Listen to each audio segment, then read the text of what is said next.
वो पार्टी का प्रवक्ता है, तो चाहे जितना ही मतलब अगर उसके सामने भी लोग लहूलुहान भी हो जाएं तो भी वो ये नहीं कह सकता कि हमारे बीच गुटबाजी है या हम एक दूसरे का सिर फोड़ रहे हैं। वो नहीं कहेगा, वो यही कहेगा कि जी ऊपर से दीवार गिर गई थी या जो है वो छत गिर गई थी, इसकी वजह से चोट लगी है। तो वो उनकी मजबूरी भी है, उनका फर्ज भी है, इसीलिए वो ब्रीफिंग उस हिसाब से करते हैं। और आपको पता ही है, एक बार वो प्रभारी जो सीएलपी नेता की घोषणा कर गए थे, वो पार्टी से ही निकाल दिया उनको। हम लोगों के साथ ही एक चैनल आपके साथ ही हुआ था शायद वो जो। जी।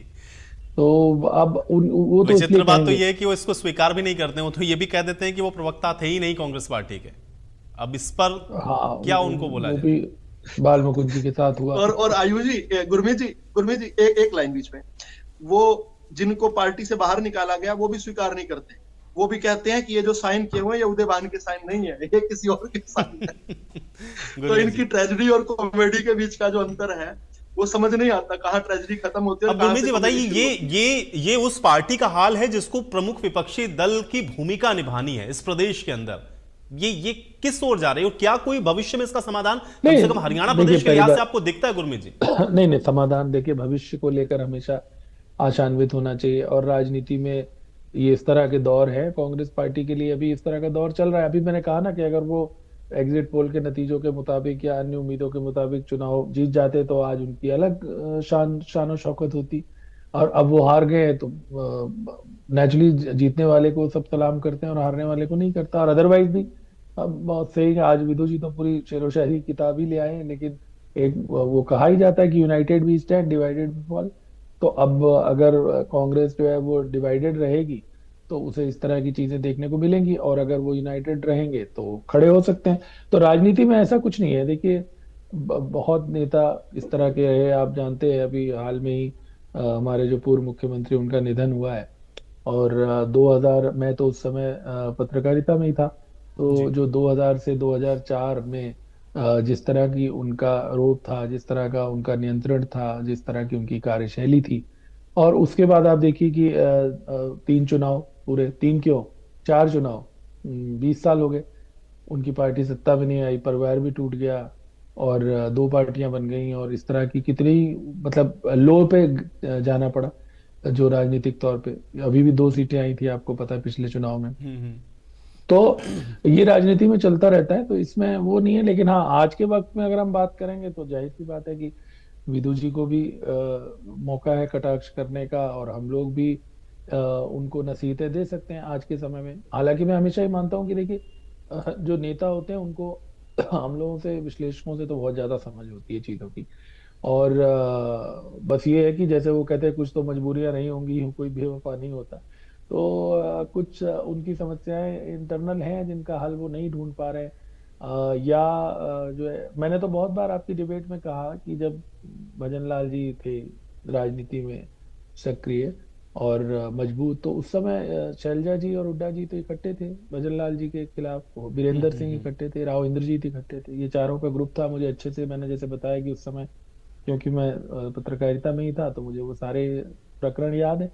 तो उस समय ये लोग थे। अब आज एक दूसरे के खिलाफ, अभी वीरेंद्र सिंह जी की भी बात आई है कि वो भी गए थे इस लिस्ट के खिलाफ। जहां तक लिस्ट की बात है, देखिए उसमें जो उनका लॉजिक था वो ये था कि क्योंकि कई नहीं जिला गुरमीत जी, प्रभारी ऐसे देखिए थे जिस ओर जो। केसी मलकानिया जी ने इशारा किया, भाई हाई कमान खासतौर से हरियाणा के परिप्रेक्ष्य में क्या मजबूर आपको दिखता है या आपको लगता है कि वो कमजोर है? भाई क्या ऐसी मजबूरी है या क्या ऐसी कमजोरी है जो वो निर्णय नहीं ले देखिए पा रहे हैं देखिए हरियाणा जब के लिए? कोई सत्ता से बाहर होता है तो कोई भी हाईकमान हो, अब आज कांग्रेस केंद्र में भी सत्ता में नहीं है बहुत सालों से। तीसरा चुनाव वहां पर हो गया उनका भी 2014 के बाद से, आप लगाइए अंदाजा। तो वो है। और दूसरा, निश्चित ही कांग्रेस में जो राहुल गांधी की कार्यशैली है उसको लेके, आप जानते हैं पहले भी ग्रुप 23 बना था जिसमें हुड्डा साहब भी उसके सदस्य थे। G20, गुलाम नबी आजाद तो पार्टी ही छोड़ गए। कितने सारे ऐसे लोग जो राहुल गांधी की टीम के बहुत ही सक्रिय सदस्य थे और कांग्रेस में उनका बहुत भविष्य माना जाता था। उदाहरण के लिए ज्योतिरादित्य सिंधिया, जतिन प्रसाद, ये सब लोग राहुल गांधी की टीम का ही हिस्सा थे। हम्म। और वो लोग पार्टी छोड़ गए, तो और बहुत सारे लोग जो है वो पार्टी से उन्होंने किनारा कर लिया। तो जैसे मैंने बताया कि चढ़ते सूरज को सब सलाम करते हैं, वो वाली बात है। तो आज की तारीख में इसमें कोई दो राय नहीं कि जब 3 चुनाव कोई पार्टी हार जाती है, और मैंने कहा कि थोड़ा जो उनको मोमेंटम मिला कि भाई 400 पार वाले से वो रोक पाए, या पूर्ण बहुमत जिसको कहते हैं उससे वो रोक पाए, वो भी अब बाद में बहुत शॉर्ट लिव्ड आप कह सकते हैं। हालांकि पार्लियामेंट में वो कोशिश कर रहे हैं पूरी, लेकिन कुल मिला के जैसे मैंने कहा कि सरकार को उस तरह की असुविधा किसी तरह की देखने को आ नहीं रही। जैसे कि ये अनुमान लगाया गया था कि नीतीश कुमार बड़े हार्ड वो होंगे, चंद्रबाबू नायडू बहुत हार्ड बार्गेनर हैं। तो ये सब चुनौतियां उस तरह से है नहीं। तो आज की तारीख में चाहे उत्तर प्रदेश में भी आप देख लें, जिस तरह से कुछ प्रकरण आए हैं, जहां चाहे संभल वाले बात हो या और हो, तो वो विपक्ष जो है वो बहुत ज्यादा उस तरह की स्थिति में आ नहीं पा रहा है। और सरकार जो है वो जिसे कहते हैं, जिसे भारतीय जनता पार्टी शुरू से एक अग्रेसिव किस्म की राजनीति करती है, जिसे हम बोलते हैं offence is the best defence, है ना, कि आक्रमण जो है वही सर्वश्रेष्ठ बचाव है। तो वो आक्रमण करते हैं तो उसकी वजह से कांग्रेस जो है वो मुश्किल ठीक है, में। आपका और कहना प्लस कि 5 साल जो है वो विपक्ष के नेता के बिना चल जाए तो फैसला तो करना पड़ेगा। है। और संगठन जो 10 साल नहीं बना और जिसकी अब इतनी बात चली, उसमें भी कोई, लेकिन वही है कि जब तक निर्णय नहीं होता, प्रदेश अध्यक्ष के नाते अगर कांग्रेस की हार हुई तो उनका जिम्मेदारी लेना या उनको हटाया जाना, इस बात की अटकलें लग रही थी। तो जैसे मैंने बताया, ये ऊपर से शुरू होगा नीचे की तरफ, है ना। तो अब उन्होंने, जैसे मैंने बताया कि इससे कांग्रेस की एक तरह से जब लिस्ट रुक गई, तो वो दोबारा अब वैसे बाहर आने वाली कोई बात नहीं थी। कांग्रेस की गुटबाजी पहले भी, चुनाव से पहले भी सामने आई थी, चुनाव के बाद भी बहुत सारे बयान आए हैं लगातार। तो इसलिए वो कोई छुपी हुई बात नहीं है। लेकिन ये है कि एक के बाद दूसरा, दूसरे के बाद तीसरा, जब एक सिलसिला बनता चला जाता है तो और भी ज्यादा जनता के बीच फिर पार्टी की फजीहत होती है। और जहां तक आप कह रहे हो, आप बिल्कुल सही कह रहे हो कि 5 साल आप इंतजार नहीं कर सकते। राजनीति में तो हर दिन आपको लड़ाई लड़नी होती है बिल्कुल ना। तो अगर वो जो मुद्दे हैं प्रदेश के, लॉ एंड ऑर्डर का है, कोई और मुद्दा है, जो भी बिल्कुल तरह गुरमीत जी, के अब वो मुद्दे हैं, कैसे करेंगे ना, यही तो महत्वपूर्ण प्रश्न। करने की बात है, या कांग्रेस का जो दुख है वो तो केवल विधानसभा चुनाव में जो हार हुई है उसी से उतना ही पर्याप्त है। क्योंकि 10 साल से सत्ता से बाहर थी कांग्रेस, और ऊपर से इतनी ज्यादा उम्मीद थी। जब उम्मीदें ज्यादा हो तो दुख भी ज्यादा होता है। तो ये जो इशू है, ये तो अब एक ठीक है, मौका मिला है, विदु जी आज ओपन मैदान उनको खुला मिला हुआ है, तो उसमें खूब अच्छे से बैटिंग कर रहे हैं। लेकिन ये है कि भारतीय जनता पार्टी को ये इस प्रकार का अवसर, जैसे मैंने कहा कि उनको तो जो विधानसभा चुनाव है उसी में इतना बड़ा मिल गया है। और अभी तो अब चुनाव निकट कोई है नहीं, ना लोकसभा के ना विधानसभा के, लोकल चुनाव होना है। और लोकल चुनाव के दृष्टिगत ही ये ऐसा कहा जा रहा है कि सूची जारी हुई थी प्रभारियों की, जिला प्रभारियों की। अब उसमें भी, अच्छा, दूसरा विधानसभा चुनाव के बाद दीपक बावरिया का एक तरह से, जिस तरह का उन पे हमले हुए चौतरफा, अभी तक कांग्रेस हाईकमान उनको भी नहीं हटा पाई, ना उदय भान जी को हटा पाई।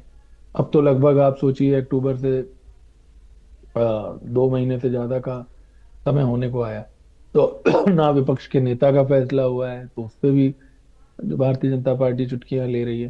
तो इसलिए जो मैंने आपको बताया कि जो विधानसभा चुनाव में जो हार हुई है, वो झटका ही इतना बड़ा है कि बाकी ये तो उसके सामने इस तरह की चीजें बहुत ज्यादा नहीं। लेकिन हाँ, ये स्पष्ट है कि पहले कहा गया था कि महाराष्ट्र के चुनाव के बाद, ऑन रिकॉर्ड बहुत सारे नेताओं ने कहा था कि अभी सब लोग महाराष्ट्र में बिजी हैं, और उसके बाद हरियाणा का फैसला होगा।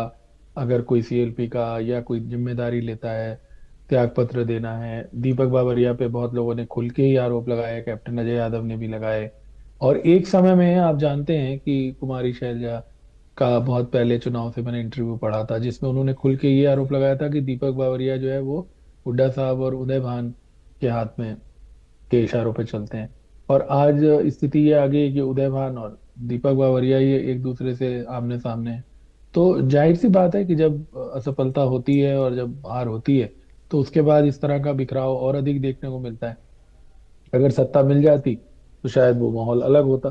तो अब सत्ता तो मिली नहीं, सत्ता से भी दूर रहना है, ऊपर से ये सब है, तो वो जैसे बोलते हैं सिर मुड़ाते ही ओले पड़ने वाली बात है। अब पहले मैंने बताया सीएलपी का फैसला नहीं हुआ, अब एक लिस्ट जारी हुई, संगठन बन नहीं पा रहा है 10 सालों से।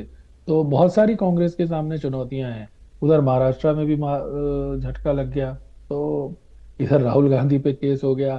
तो वो जैसे कहते हैं भगवान देता है तो चप्पर फाड़ के देता है, वैसे ही मुसीबतें भी जब देता है तो शायद ऐसे देता होगा। तो कांग्रेस के लिए कई सारी चीजें पिछले दिनों में कई तरह के घटनाक्रम इस तरह के हुए हैं कि जो एक मोमेंटम उन्होंने बनाने की कोशिश की थी लोकसभा चुनाव के दौरान, संविधान के मुद्दे पे या आरक्षण के मुद्दे पे, उसको एक सेटबैक, यहाँ तक कि इंडिया का जो गठबंधन था उसमें भी कई मुद्दों पे हमें देखने को मिला है पार्लियामेंट में कि राहुल गांधी और अखिलेश यादव के बीच तो एक जो उत्तर प्रदेश जो बड़ा प्रदेश है और जहां से सबसे बड़ा झटका बीजेपी को उन्होंने दिया लोकसभा चुनाव में, वो एक अच्छी उनकी तालमेल दिखाई दे रहा था।